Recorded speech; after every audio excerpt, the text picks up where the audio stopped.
our next interview is going to be thanks to one of our listeners named Michael, who sent me a message and said, Ursula, we just don't hear enough good news every single day.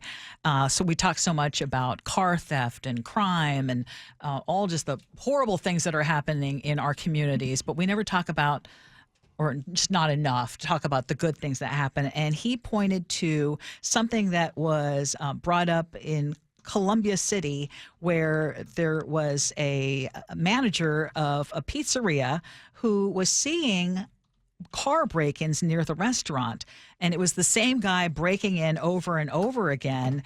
And the manager of this particular Tutta Bella went up to this person, and the exchange was, I think, remarkable and had an amazing result. So we have invited that manager to join us right now, and his name is Jordan Mullner, and he joins us on the G and Ursula show. Good morning.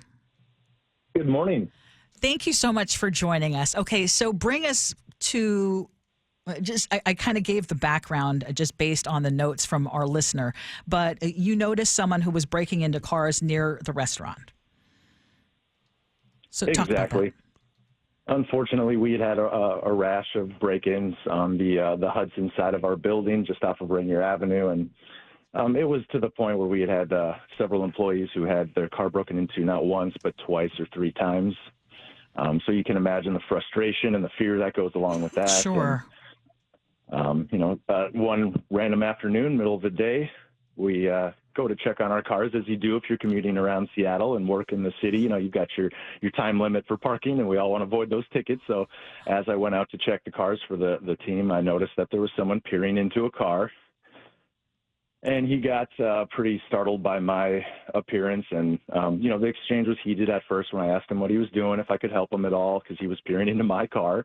And, it got a little threatening, got a little upset. And, so I kind of kept my distance from him and decided, since he didn't want to leave, that I was going to involve law enforcement. And we called the Seattle police.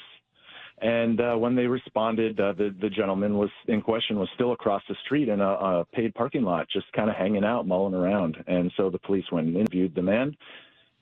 After a lengthy conversation, they came back to me and said, we noticed he's got something in his pocket that looks like it could be a weapon, but we're not going to be able to search him. We don't have probable cause. What would you like us to do?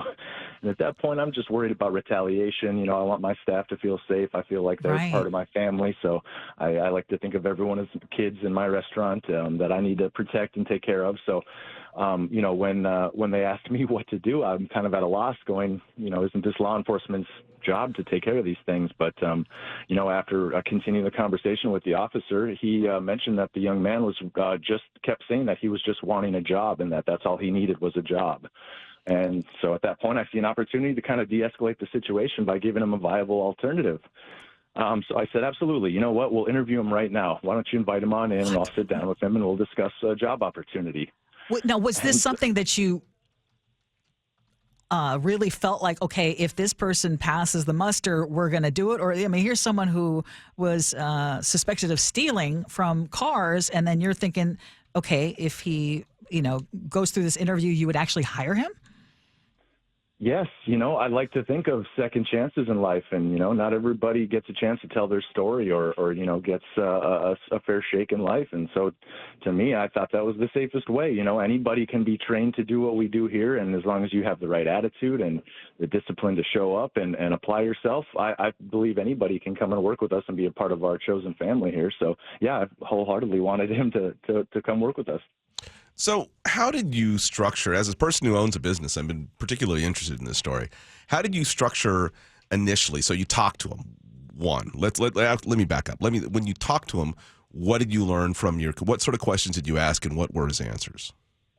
Yep. So working and living in Seattle and Columbia City, I've had a chance to work in many different districts, but for the longest time now, Columbia City. And so you deal with the folks who are homeless and those in need, those with learning differences and, other types of issues. And so to me, I've always taken the same approach. I feel like most of the time they have simple requests and they have simple needs. They're just not used to being spoken to and looked at and talked to like a human, like a real person. So my goal is always, and I tell my team this, look them in the eyes and talk to them like a human being, and you will if you want to be a good listener and listen like you bought a ticket to the conversation, you're going to get to the bottom of what it is they need. And typically it's much simpler than you'd expect. And with someone who just wants work, that was pretty simple. I sat them down, kind of surveyed the situation. Hi, how are you? Nice to meet you. Are you hungry? Are you thirsty? Again, further de-escalate the situation. Usually people who are on the streets are malnourished.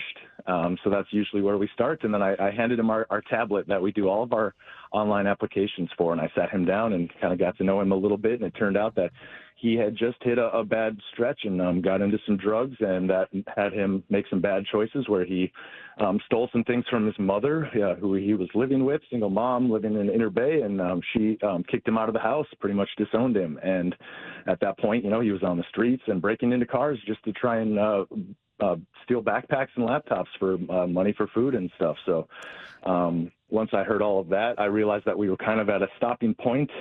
I wasn't going to be able to hire him, obviously, without some form of ID. So next step was just a call to Seattle Social and Human Services, Health Services. I kind of explained the situation to them, told them what the young man was needing, and set him up with an appointment with them and got him over there. So that was kind of the end of it for a while. We hadn't had any break-ins after that for some time, and we didn't hear or think another thing of it. And it was about 6 months later, I was in my office and was told that someone was here to see me, and they didn't want to tell me who it was. And when I went downstairs, it was the same young man, and he was just all smiles. He had a brand new ID and a Social Security card and a name badge for his job, and he just came all the way from Inner Bay, bussed back over here to thank me and said he had gotten his IDs. It had taken a long time, and it was a lot of work, but they were able to get him IDs, and then he got a job, took that information back to his mother, and then was able to rekindle the relationship with his mom. And he just was really thankful and brought me to tears. And I tried to send him with food and drinks, and he wouldn't even take a Sprite out of my hand. He was just very proud to say that he had gotten his life back on track, and just simple thank you. So really powerful stuff. Can I just tell you that I am like tearing up like a baby right now? What a beautiful story. It was powerful stuff in the moment, but, that's kind of an everyday thing over here in Columbia City, so we just kind of kept moving on, and I don't think I had told that story to anybody until the Business Association meeting on Tuesday of this week, when we were discussing the recent vandalism in the area, and, business leaders trying to get together and community members wanting to take a more proactive approach to how we can solve this problem. And, after 2 hours of listening to everybody and the police captain fielding questions, it seemed really anxious in the room, and really, the energy was getting a little negative. And so I raised my hand without a question and just said, hey, I've got a little story I'd like to share and kind of brighten the mood a little. What did other people in the meeting then say to you after you told the story?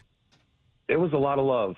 That's what I love about Columbia City, first and foremost. It's a very community-driven area. You really feel it on the streets.